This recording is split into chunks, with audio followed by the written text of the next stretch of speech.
This for all the young people out there. Those that woke up, found out your mom went at home.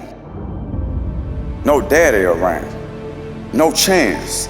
No way. No way out. But I'm telling you, you got a way.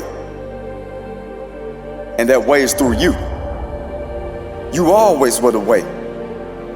But no one showed you that you were that way. You were the one that can solve all your problems. Yeah, I'm talking to the young kings and queens that grow up in the projects, that grow up in the country, that grow up in the slums. Those that look and sound like me. And even if you don't look and sound like me, you still can relate to what I'm saying. Because all of us on this planet go through hard times. But I'm here to tell you, kings and queens, these hard times are not to stop us, but these hard times are to build us up. They're to make us into what God wants us to be.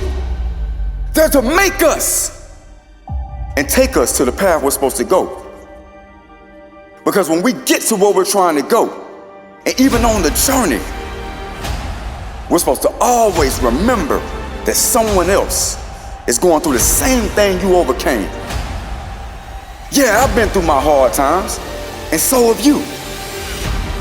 I woke up one morning, and my mother was gone. She took a dive. She bounced. Many of us have been through the same thing. My mother chose drugs over me. My daddy, who I didn't meet till I was 17, chose things over me. I had a decision to make at that time. I heard God for the first time in my life. And when I heard God, He said, son, you got a right to be pissed off about everything that happens to you. But you got two choices. He said, one, you can take this and blame everything that happened to you on your mama not being there and you not knowing who your dad is. Or number two, you can take this and you can learn from this situation and you become a man. And you can coach others to do the same thing. Ladies and gentlemen, kings and queens, I chose item number two. I chose the hard way out. Why? Because I took the way it was hard because I did it hard. I chose what was hard because it made me hard. Not as a tough guy, not as a gangster, but no, someone that's fit to run the race. Someone that's fit to take things to the next level. For someone that's fit to help someone else make it. Someone to look back on those young people that are going through the same things I went through. Some may be worse, some may not be as bad. But no matter the case, somebody need a hero. When I look back, I ask God to save me. I said, Father, I need you to save me, Father. Save me. And I asked him, Father, why did you not save me? And he answered me loud and clear. He said, I did. And I said, Father, what do you mean you saved me? I went through hell. I went through hard times. I went through hell and back. I lost my mama. My dad wasn't there. I got treated like a thrown out child by my own family. I had pistols to my head, shotguns to my throat, about to blow my own brains out. What do you mean you saved me? I asked you to send me a hero. And when I calmed down, and when I got out of my feelings, I heard a calm, still voice. He said, I did save you. I saved you, son. I sent you a hero. That hero is you. I made you everything that you asked for, everything that you desired, that you needed to come out of that place you in.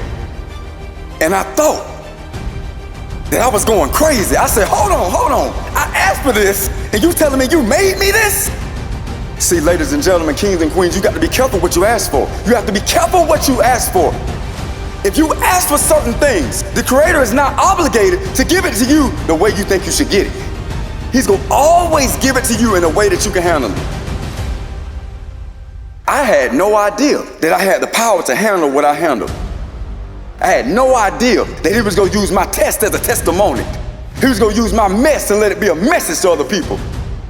But I'm here to tell you, family, kings and queens, I'm here to tell you that if He did it with me, He can do it with you. See, what you're going through right now is bigger than you. It's bigger than the problem. It's bigger than the issue. The issue is you. Why is the issue you?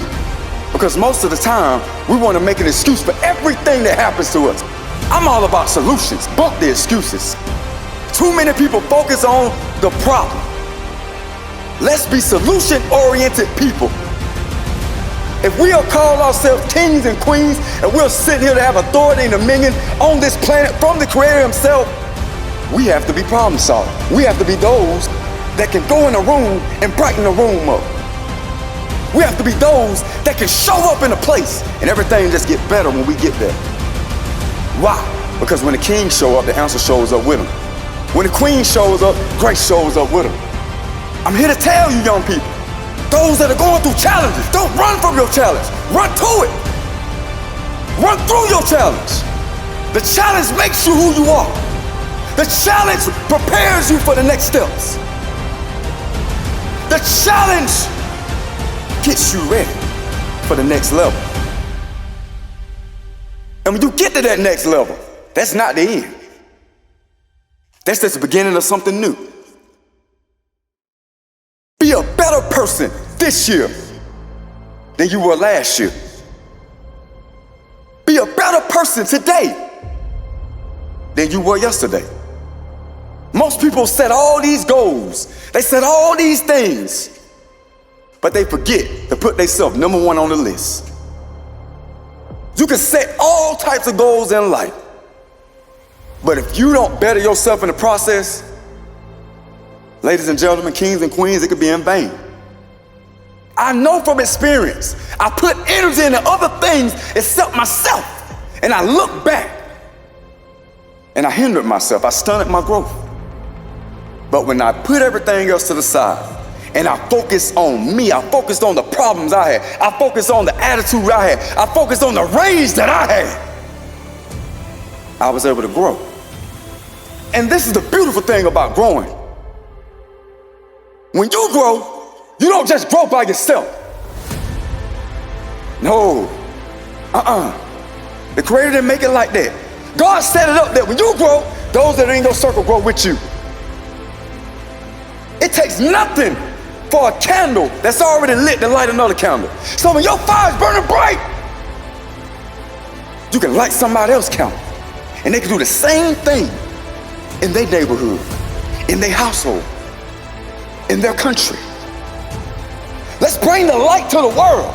Too many people are worrying about the light at the end of the tunnel, when the Creator clearly says that the light is on the inside of you. Focus on the light that's inside of you.